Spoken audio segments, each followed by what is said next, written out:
পহেলগামে ভয়াবহ সন্ত্রাসী হামলায় কমপক্ষে ২৬ জন নিরীহ পর্যটক নিহত হওয়ার পর দেশ জুড়ে ক্ষোভের ঝড় উঠেছে।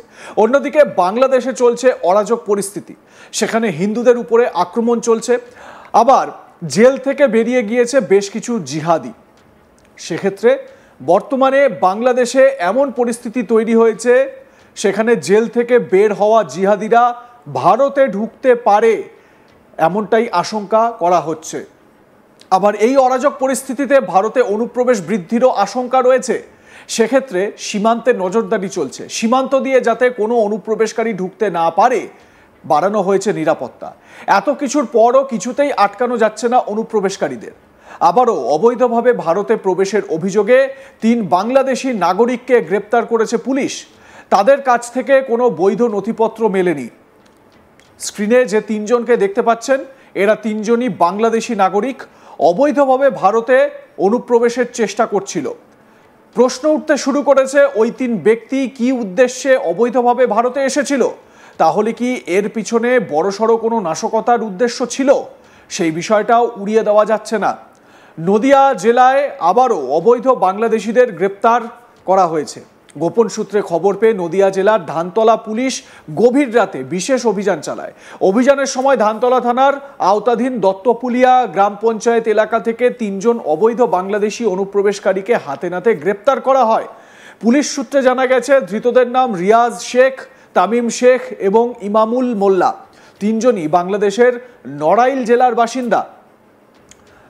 তদন্তে পুলিশ জানতে পেরেছে, এই ৩ জন ৬ বছর আগে অবৈধভাবে ভারতে এসেছিল এবং তখন থেকেই আহমেদাবাদে বসবাস করছিল। একবার ভাবুন কানেকশনটা কীরকম। বাংলাদেশ থেকে অনুপ্রবেশ করে ভারতে ঢুকলো নদিয়া জেলা দিয়ে, সোজা চলে গেল আহমেদাবাদ মানে গুজরাটে, এবং সেখানে বসবাস করছিল এরা। তারা বুধবার রাতে ধানতলা এলাকায় ফিরে আসে। অভিযোগ যে তারা অবৈধভাবে বাংলাদেশে পালানোর একটা পরিকল্পনা করেছিল, তবে তাদের পরিকল্পনা বাস্তবায়নের আগেই ধানতলা পুলিশ তাদের গ্রেপ্তার করে।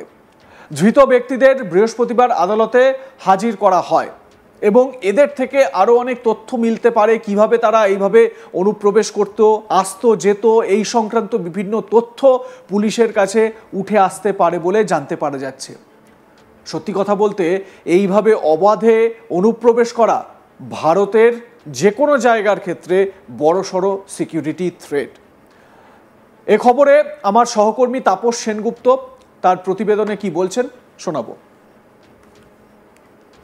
পশ্চিমবঙ্গে আবারও বাংলাদেশি অনুপ্রবেশকারী গ্রেফতার। এবার নদিয়ার ধানতলা অঞ্চল থেকে ৩ বাংলাদেশি অনুপ্রবেশকারীকে গ্রেফতার করল নদিয়া পুলিশ। পুলিশ সূত্রে খবর যে ৬ বছর আগে তারা ভারত বাংলাদেশ সীমান্ত পার হয়ে চোরা পথে ভারতে প্রবেশ করে এবং বর্তমানে তারা গুজরাটের আহমেদাবাদে কর্মরত ছিল। গোপন সূত্রে খবর পেয়ে গতকাল তাদের বাড়িতে হানা দিয়ে এই ৩ জনকে গ্রেফতার করা হয়েছে এবং পুলিশ সূত্রে খবর যে তাদের কাছ থেকে বেশ কিছু জাল নথি পাওয়া গেছে, যা খতিয়ে দেখা হচ্ছে। পুলিশের তরফ থেকে এটাও জানানো হয়েছে যে আগামী দিনে এই ধরনের অভিযান বিভিন্ন জায়গায় অব্যাহত থাকবে। তবে সাম্প্রতিককালে যেভাবে বিভিন্ন সীমান্তবর্তী অঞ্চল এবং জেলা থেকে একের পর এক বাংলাদেশি অনুপ্রবেশকারী গ্রেফতার হচ্ছে, সেক্ষেত্রে বলাই যায় যে কোথাও না কোথাও রাজ্য প্রশাসনের মাথায় এই মুহূর্তে চিন্তার ভাঁজ। যথার্থই চিন্তার ভাঁজ, কারণ প্রশাসনের তরফ থেকে এই বিষয়গুলো দেখা হচ্ছে। এবারে ভাবুন যে এই ৩ জন যাদেরকে গ্রেপ্তার করা সম্ভব হয়েছে, যারা ৬ বছর ধরে ভারতের একটি রাজ্যে আহমেদাবাদ গুজরাট, যেটা বলা যায় যে অন্যতম একটা ইন্ডাস্ট্রি হাব এই মুহূর্তে দেশের, সেখানে গিয়ে এরা কাজকর্ম করত, সেখানে তারা বসবাস করত। এটা কি বড়সড় সিকিউরিটি থ্রেট নয়? এবারে প্রশ্ন হচ্ছে, এই ৩ জনের মতো আরও কত এরকম বাংলাদেশি অবৈধভাবে ভারতে ঢুকে বসে রয়েছে? ভারতের কোন রাজ্যে, কোন জেলায়, কিভাবে এরা নিজেদের ঘাঁটি গেড়ে বসে রয়েছে, সে কথা কিন্তু অজানাই থেকে যাচ্ছে। যখনই এই ধরনের অনুপ্রবেশের ঘটনা ঘটে বা বাংলাদেশে ফেরত যাওয়ার মতন অবস্থা ঘটে, সেই সময় দেখা যায় যে এদেরকে গ্রেপ্তার করা যায়। কিন্তু যাদেরকে গ্রেপ্তার করা যায়নি, যারা এখনো ঘাঁটি গেড়ে বসে রয়েছে বিভিন্ন জায়গায়, তাদের খোঁজ কি করে চলবে? সম্প্রতি উত্তরকন্যায় মুখ্যমন্ত্রী গিয়েছিলেন, মানে উত্তরবঙ্গ সফর সেরেছেন তিনি। উত্তরকন্যায় তিনি পুলিশকে বলেন যে আমি পুলিশকে বলবো অ্যালার্ট থাকতে, বাইরে থেকে এখানে এসে যেন কোনো জিহাদি শেল্টার নিতে না পারে। আর যারা মিথ্যা কথা বলে মানুষের জিনিস হাতিয়ে নেওয়ার চেষ্টা করছে, অথরাইজড লোক ছাড়া কেউ কাউকে কোনো ডিটেলস দেবেন না, এরকম অনেককে ধরা হয়েছে। ঝাড়গ্রাম, মালদা, কোচবিহারে ধরা পড়েছে, অনেক জায়গায় এরকম হয়েছে। বলছেন কে? বলছেন খোদ রাজ্যের প্রশাসনিক প্রধান মমতা ব্যানার্জি। এবং তিনি এই আশঙ্কার কথা, এই উদ্বেগের কথা পুলিশের সামনে তিনি এটা শেয়ার করেছেন প্রকাশ্যে। শোনাবো কি বলেছিলেন মমতা ব্যানার্জি সেদিন। আমি পুলিশকে বলবো, বি অ্যালার্ট। বাইরে থেকে কোনো জঙ্গি যেন কোথাও গিয়ে শেল্টার নিতে না পারে। আর তেমনি যারা মানুষকে মিথ্যে কথা বলে মানুষের জিনিসপত্রগুলো হাতিয়ে নেওয়ার চেষ্টা করছে, এটা মনে রাখবেন, অথরাইজড লোক ছাড়া। বুঝতে পারছেন আমি কি বলছি? কেউ কাউকে কোনো ডিটেলস দেবেন না। এরকম অনেককে ধরা হয়েছে। ঝাড়গ্রামে একটা টিম ধরা পড়েছে। রাজীব কোথায় কোথায় ধরা পড়েছে? মালদা, কোচবিহার, কলকাতা, ডায়মন্ডের অনেক জায়গায় ঘুরে বেড়াচ্ছে।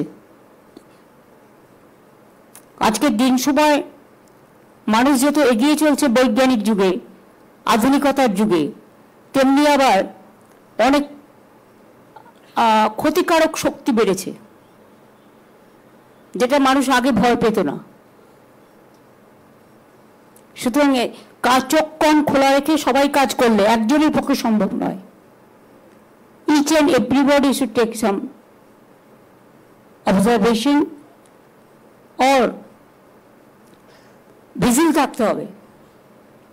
আগে পুলিশরা 3-4 বার গিয়ে গিয়ে ঘুরতো এলাকায়, 5 বার 6 বার, এখন ঘোরেই না। যত বেশি ঘোরা যাবে পুলিশের ভ্যান নিয়ে, মানুষ তো জানবে যে অ্যালার্ট আছে।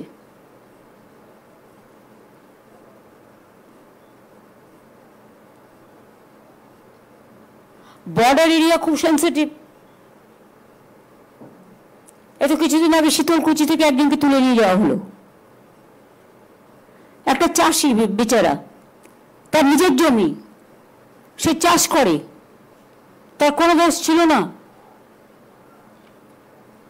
তারপর খবরটা উদয়ন আমাকে বলার পরেই সঙ্গে সঙ্গে আমরা অ্যাকশন নিয়ে তাকে বেল করিয়ে আমরা নিয়ে এসেছি। এরকম বিভিন্ন পরিকল্পনা চলছে। বর্ডার এরিয়াটা ভীষণ সেন্সিটিভ, লক্ষ্য রাখবেন। বিএসএফ এর দায়িত্বে আছে বলে আপনারা আইসিরা, ওসিরা সব চোখ কান বুঝে বসে রইলেন না, সেটা হয় না।